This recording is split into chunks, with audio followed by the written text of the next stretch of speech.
Assalamualaikum warahmatullahi wabarakatuh. Apa kabar sobat sekalian? Semoga baik-baik saja. Jumpa lagi di channel Rahmat Romluni. Kali ini kita akan membahas berita hangat dan masih hangat diperbincangkan, yaitu Gubernur Jawa Tengah Ganjar Pranowo ya, yang kemarin sempat menyinggung masalah radikalisme ya.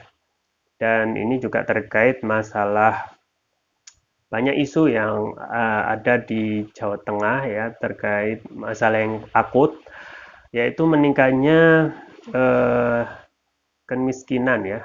Kenaikannya sangat signifikan dan menjadi PR bagi Jawa Tengah ya. Dan ini juga statement yang disampaikan oleh Rocky Gerung.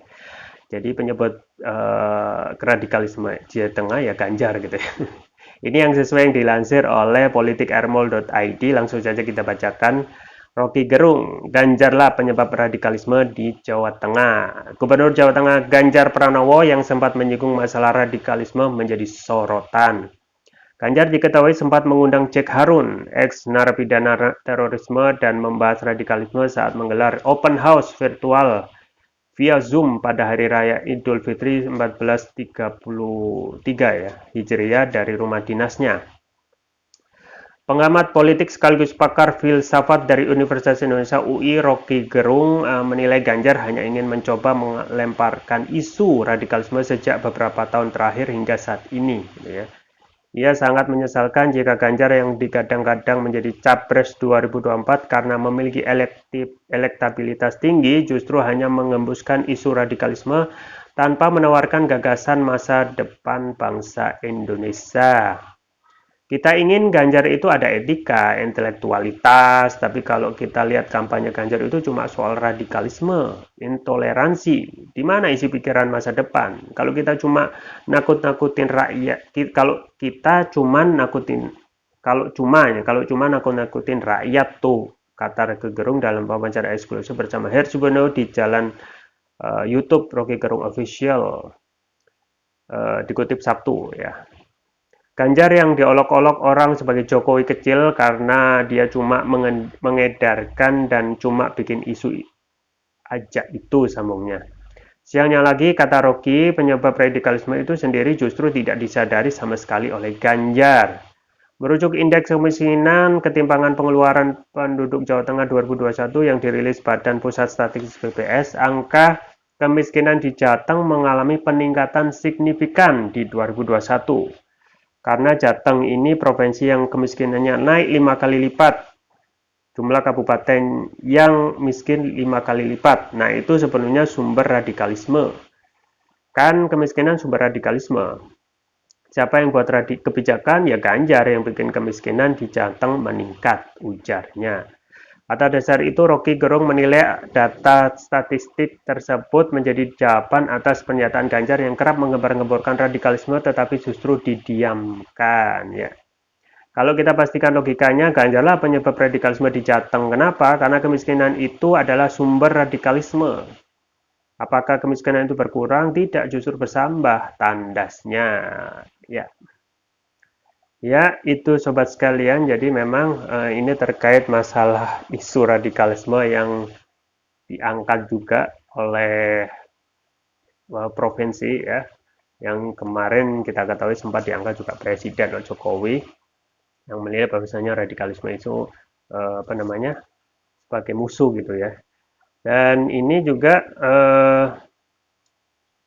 disampaikan juga sempat menjadi sorotan ya karena Ganjar Pranowo itu juga sempat menyinggung masalah radikalisme yang menjadi sorotan, dan apa yang disampaikan oleh Rocky Gerung ini adalah mengkonfirmasi bahwasanya itu akan lebih membuat Ganjar itu tidak mempunyai ide ya, dan memang benar ya kalau kita melihat yang disampaikan hanya isu-isu misalnya radikalisme ya, kemudian intoleransi gitu ya. Kapan suatu wilayah yang jadi apa namanya kekuasaan Ganjar ataupun ide itu bisa muncul kalau isu-isu yang bermasalah yang dikemukakan ya. Jadi kita ketahui radikalisme ya, intoleransi, apalah moderasi beragama itu selalu menjadikan diangkat ya di muka dianggap sebagai musuh ya. Padahal kalau kita melihat musuh yang sesungguhnya yang di tengah masyarakat bukan itu gitu ya. Apa saja itu ya korupsi ya, korupsi yang apa namanya memakan uang rakyat ya, KKN, korupsi-korupsi dan nepotisme itulah yang seharusnya menjadi musuh bersama ya, common enemy ya. Apalagi saat ini Jawa Tengah masuk dalam kondisi yang kritis ya. Ini disampaikan di BPS ini merujuk indeks kemiskinan ya, angka kemiskinan di Jawa Tengah itu mengalami peningkatan signifikan ya, sampai 5 kali lipat, coba bayangkan ya. Padahal Jawa Tengah adalah salah satu daerah yang banyak wilayah subur di sana gitu ya.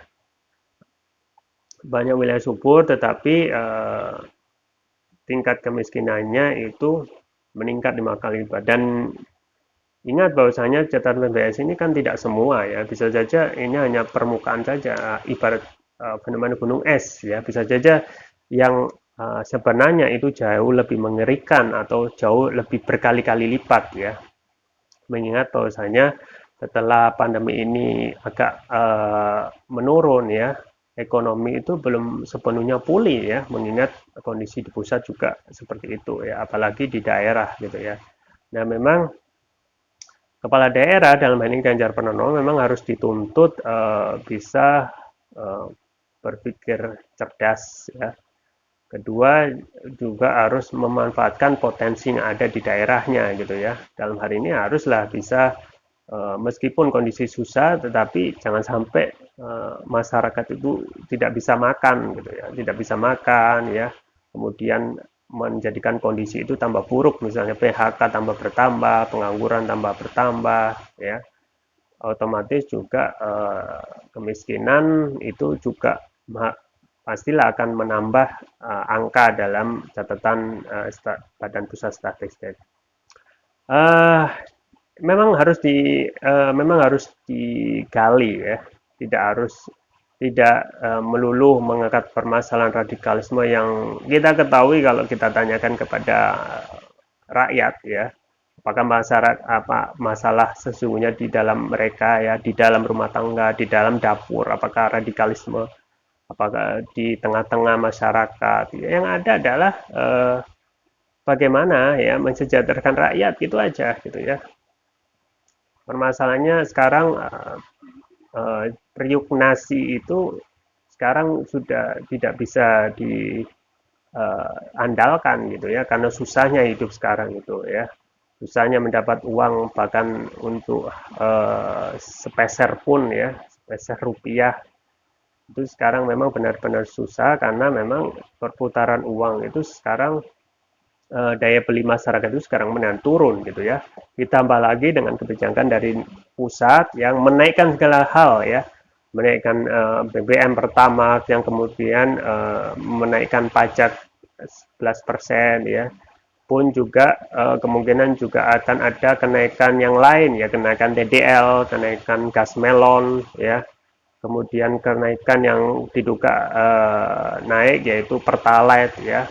Ya otomatis semuanya akan berdampak signifikan terhadap kenaikan harga-harga barang kebutuhan pokok gitu ya. Belum lagi juga harga minyak goreng secara nasional ya, termasuk juga di Jawa Tengah pasti juga sama ya, masih belum bisa turun dengan harga yang melambung tinggi ya, 2 liter sampai 50.000 ya, yang seharusnya tidak masuk akal. Negeri penghasil CPO bahan dari minyak goreng itu, kenapa harga minyak gorengnya itu mahal gitu ya. Nah ini juga menjadi permasalahan yang seharusnya menjadi fokus perhatian dari Ganjar ataupun kepala daerah ya, khususnya pada apa namanya Provinsi Jawa Tengah yang seharusnya melihat potensi Jawa Tengah yang begitu kaya dan sumber daya alam ya, kaya subur gitu ya. Tidak ternyata memang distribusi kekayaan itu memang tidak bisa merata gitu ya. Nah inilah ya yang akan dimintai pertanggungjawaban ya sebagai kepala negara, bahwasanya jabatan itu adalah sebenarnya hinaan gitu ya. Di akhirat nanti pasti akan dipertanyakan gitu ya. Bahkan jangankan satu orang tidak makan ya, berapa juta orang di Jawa Tengah itu ya, yang saat ini kondisinya sangat sulit ya. Padahal kalau kita melihat flashback, seharusnya banyak harus melihat flashback tentang apa namanya, kondisi yang sejahtera itu bisa hanya ditemui itu pada saat sistem pemerintahan Islam ya. Taruhlah kita melihat pemerintahan Khalifah Umar bin Abdul Aziz ya, yang memerintah hanya 2 tahun 99 Hijriah sampai 101 ya. Ternyata tidak ada orang yang berhak menerima zakat karena mereka sudah apa namanya, sudah sejahtera. Coba bayangkan ya, orang zakat kalau sekarang kita lihat di jalan-jalan, wah membludak kalau ada pembagian zakat, kalau itu terjadi gitu ya. Nah ini yang harus PR gitu ya. Jadi tidak melulu apa yang disampaikan oleh, tidak melulu, janganlah ya mengangkat terus isu-isu yang tidak signifikan ya, mengangkat isu radikalisme ataupun intoleransi ya, tetapi lebih bagaimana fokus untuk mensejahterakan rakyat ya, bangun ya, waktu tinggal sedikit ya, apa yang harus dilegasikan tentu saja setiap kepala negara, tentu saja juga Pak Ganjar Pranowo ya, pastilah ingin memberikan legasi yang baik ya, meninggalkan kondisi yang lebih baik untuk Jawa Tengah ya. Tentu saja bagaimana Jawa Tengah itu ya, kalau kita melihat catatan BPS sekarang tingkat kemiskinan yang sudah 5 kali lipat naik ya, justru ini menjadi catatan ya, harus memutar otak ya, kemudian memang harus mengeluarkan kebijakan-kebijakan real gitu ya, harus ada penghematan yang signifikan ya, karena mengingat kondisinya yang apa namanya lagi terpuruk ya, ekonomi terpuruk, ekonomi nyungsep seperti ini, kalau tidak pintar-pintarnya dari gubernur ya, maka sisa jabatan ini ya mereka akan dicap tidak bisa mensejahterakan rakyat ya. Makanya yang paling penting adalah berpikir real ya, berpikir signifikan ya, pada fokus tujuan untuk mensejahterakan rakyat, karena gubernur ya, gubernur adalah jabatan publik yang publik itu membayar mereka ya dari pajak rakyat ya. Kalau mereka hanya mengisi jabatan saja tetapi tidak bisa menjalankan kebijakan ataupun tugas mereka untuk dijalankan, ya lebih baik ya kita ketahui sendiri gitu ya. Makanya yang paling penting adalah apa yang disampaikan Rocky Gerung ya, benar gitu ya. Kalau kita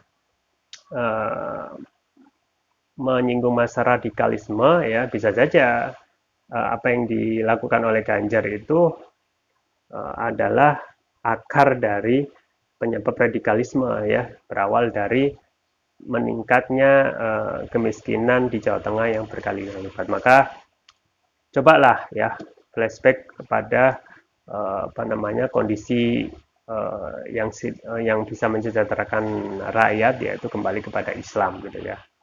Kita harus bisa melihat ya teladan yang baik, misalnya tadi ya Khalifah Umar bin Abdul Aziz yang bisa mensejahterakan rakyat, dan bagaimana caranya. Nah itu harus digali oleh apa namanya, para kepala negara yang sekarang memang harus berjuang melawan ekonomi sekarang yang lagi menurun gitu ya. Itu yang bisa saya sampaikan, semoga bermanfaat. Jangan lupa like, share, dan subscribe. Sampai jumpa lagi. Wassalamualaikum warahmatullahi wabarakatuh.